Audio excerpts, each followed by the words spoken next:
I'm going to read from Coming to Jakarta, Book 4, Sections 10, 11, and 12. 4:10. The first coup after the fall of Kennedy and Min was in Brazil. The highways pushed into the jungle, big money for men like Daniel Ludwig with CIA connections, and the end of the Kaingang tribe. Feuds spread, cleaving the society, wrote Jules Henry.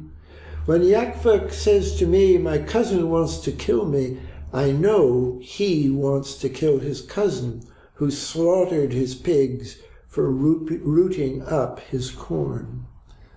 But since then we have seen the corpses at Jonestown, professors developing subtle technologies for repression of protest, an acceleration of the race to nuclear suicide, making Dan ask, are we not Jonestown?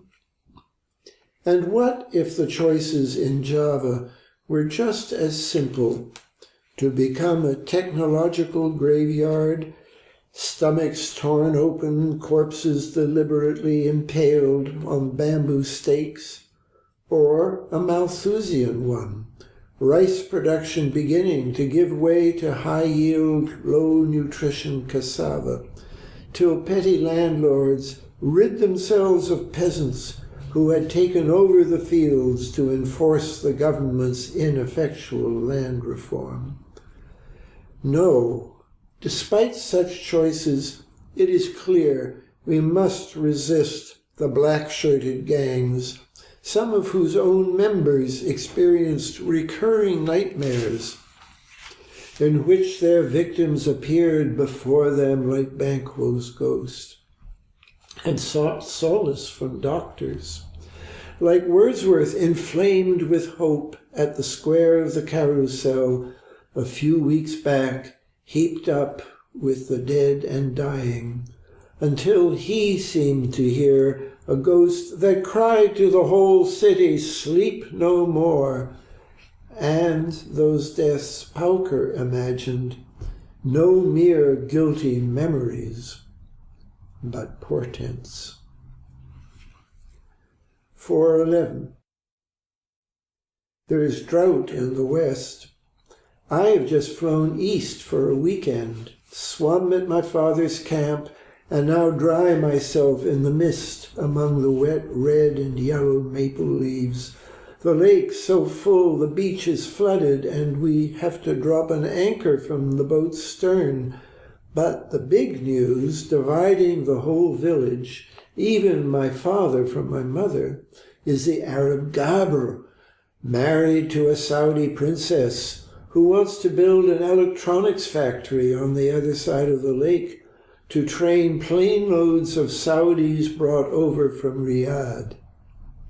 My father tells me he can hardly afford the boat since the Arab bought up both marinas. Ride's boathouse is an office building with Muslim arches in front. My mother tells me the French-Canadian shopkeepers need more business, especially in winter. He wants to build here because he loves the lake so much there is no water in Arabia. Arbitrage, to save the dollar by monetizing oil, arms sales to the Shah, and I thought of Adnan Khashoggi, the Indonesian shipping magnate, Saudi friend of Pak Chung-hee and Roy Furmark, 106 million in Lockheed commissions to Khashoggi alone, and twice that amount withdrawn by Khashoggi from Reboso's bank in Key Biscayne in May and September 72. And of Lim, Suharto Tsukong, who has bought the Hibernia Bank with a branch on the Berkeley campus from profits on arms deals handled by the New York lawyer whose wife helped liberal causes, including mine. Some kind of storm brewing. And I thought of the Arab in Wordsworth's dream, a loud prophetic blast of harmony, portending deluge. 4:12. Is this not a lesson for you designers of policy who have been carefully trained to ignore your instincts, except that of surpassing? You would not be so foolish as to seek health through weight, yet, having sought growth through economic expansion, you now seek security through aggrandizement, not even for commerce, at which others now exceed us, but for the enforcement of miserable debt.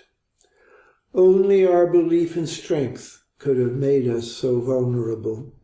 Only by patrolling the world could we have become so hated.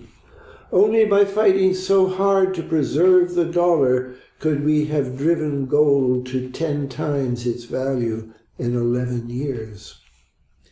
As for those of us who are lucky enough not to sit hypnotized, our hands on the steering wheel, which seems to have detached itself from the speeding vehicle, it is our job to say, relax, trust, spend more time with your children.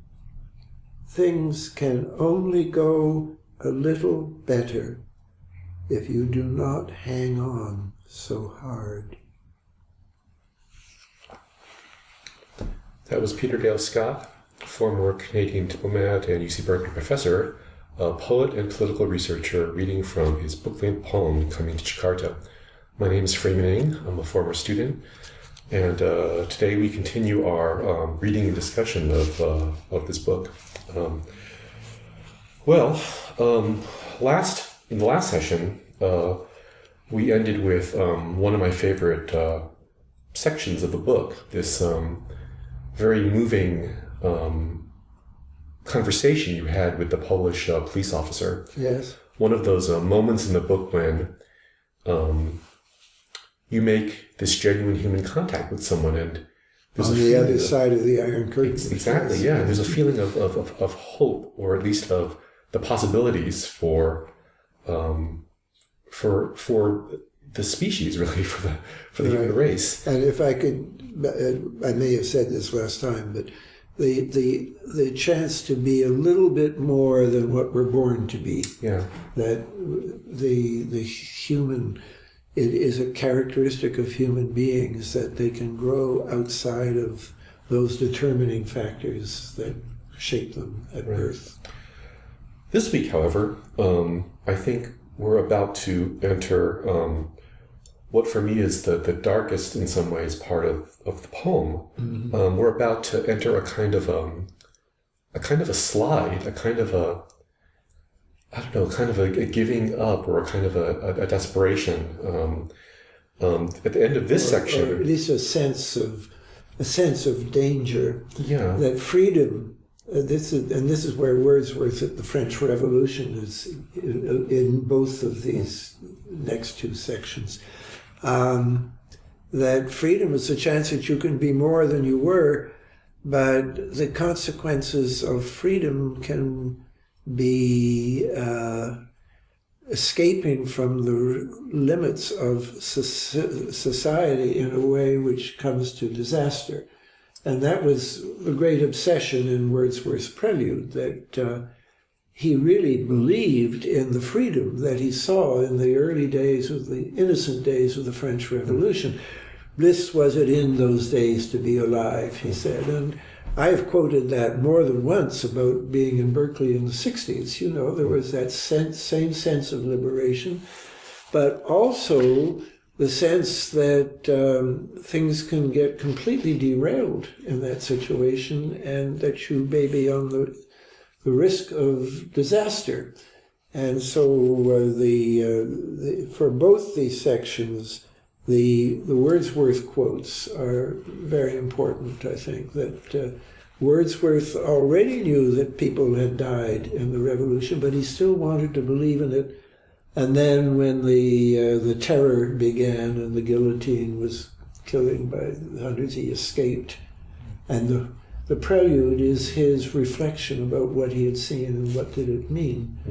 And in a sense, although this poem is about coming to Jakarta in the title, I wrote it in the 80s, and at this point I think I'm also reliving the Wordsworthy experience of having been through the 1960s in Berkeley and seen a lot of lives ruined. I mean, we didn't have a terror, but we had a lot of people who were totally derailed on acid or heroin or other drugs. And what did it all mean? And yes, there's, just like Wordsworth, I'm sensing the risk of a world that doesn't really know where it's going and has the capacity to change rapidly, but that could easily mean another world war. And I've always worried, prose and poetry, how long could we maintain a peace without going back to major war, which is, after all, the history of the world. Both sections end with some form of the word portent. Yes. This section, toward the end, has a defiant no to sort of the choice of giving up hope about these things. Yeah, if I could say a bit more in prose about that. I entertained the thought that the overpopulation in Java was getting so extreme that if there hadn't been a massacre, there would have been something else. It wasn't stable. It wasn't an alternative between massacring a lot of people or just going on and being friendly like before, because things were breaking down. And this little food fact that rice production was beginning to give way to high-yield, low-nutrition cassava. Java couldn't support itself anymore. There were too many people. And so in desperation, people were growing cassava, which can feed more people, but doesn't feed them as well. It doesn't give as rounded a nutrition as rice did. So part of me pulls back and says, well, maybe everyone was going to die anyway, and it doesn't really make much difference if they die by human effort or they die by starvation. And that's where the no comes in, because there is something, this is something very anti-human happened in this massacre. Massacres are things you cannot say, oh, well, it was a useful massacre, or you just have to accept massacres. You have to resist massacres. And that's what the point of that no is there. We must resist black-shirted gangs. And then the interesting thing that the gangs, this is from a prose account of what happened then, that it's a Westerner saying their victims appeared before them like Banquo's ghost, which is Macbeth. And Wordsworth, having seen the dead in Paris, also says he seemed to hear a ghost that cried to the whole city, sleep no more, which is also the story of Macbeth. All right. Yeah. Right. So it's just one of those neat little things that fit with each other. And it fit very well for me that I'm sort of committing to resist, which is to become part of the action in this machine that is out of control, where you can't predict what the result will be, except that the risk of disaster is there. In the next section, you start off with this long account of the marinas Yes. being bought up, and I'm curious I never quite got how that was functioning in this section here, that story. Well, first of all, let's start with the drought wetness thing, because I wrote it at the year we had very acute drought in California. And so I was just amazed to go back to North Hatley, which, of course, Lake Massawippi keeps coming back into this poem. And I went back at a time when they had an excessive amount of rain. But it wasn't the North Hatley I knew, because the land and many of the houses and the shops, the businesses in North Hatley were being bought up wholesale by this in-law of the Saudi royal family, Gabr. He wasn't a prince, but he was married to a princess, extremely wealthy, and it looked like he was going to buy the whole town. And my mother and my father disagreed about many things, and they disagreed about this. My father was objecting because he was always having to rent a boat to go down to his little camp, his cabin down the lake, and he's having to pay far more now to the Arab than he ever had to in the old days. And my mother's saying, oh, well, but it's good for, that the French Canadians will have more business and so on. But if you like, this is an example. I used Lake Massacre or North Hatley at the beginning of the poem as kind of the pastoral endurance, the things that are the background that you contrast to the change and decay and danger of the city. But what's happening in the city is getting to my pastoral background. It's not the same. Even it is not going to continue to be what it was for me when I was a child because of this Arab. In the end, by the way, the Arab pulled up stakes. It may have been something to do with probably, I'm just thinking for the first time, there was a very, very rapid fall in the price of oil in the second half of the 1980s.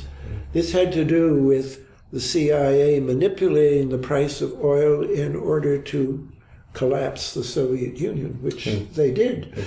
It was a successful maneuver, but it was hard on Prince Gabr because his money dried up. He pulled out and left.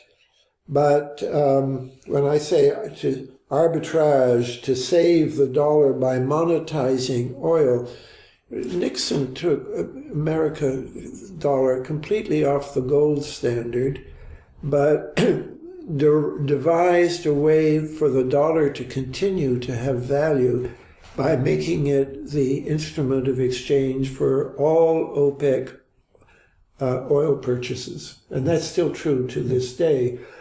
And if a country dares to break out of the system by saying they will sell oil for euros, that's what Saddam Hussein did in Iraq, and look at him.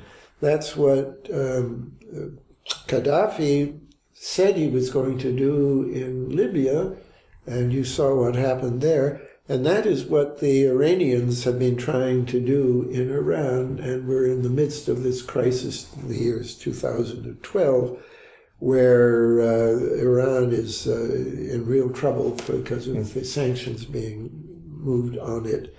So all this idea of monetizing oil destabilizes the world and makes new players who are not really interested in the well-being and comfort of the world. One of them is Adnan Khashoggi, who is an Arab or half-Arab from Saudi Arabia, who made millions on arms commissions, 106 million in Lockheed commissions to Khashoggi alone. And that's part of, I may have mentioned this before, that this is part of the story of the massacre in Indonesia, which is what we're really talking about always, because the commissions in Indonesia had been paid to supporters of Sukarno, but in early '65 they were switched, and the commissions, or bribes, and that's perhaps a better word, payoffs, instead of going to supporters of Sukarno, they started going to a supporter of Suharto, and that was the key to the Indonesian army knowing that they had U.S. support to go ahead with the overthrow of Sukarno, and above all with the bloodbath. So I'm not just talking wildly here. I'm coming back to the theme, but in a sense, a stable world is coming apart because of all these new arrangements to save the dollar and so on.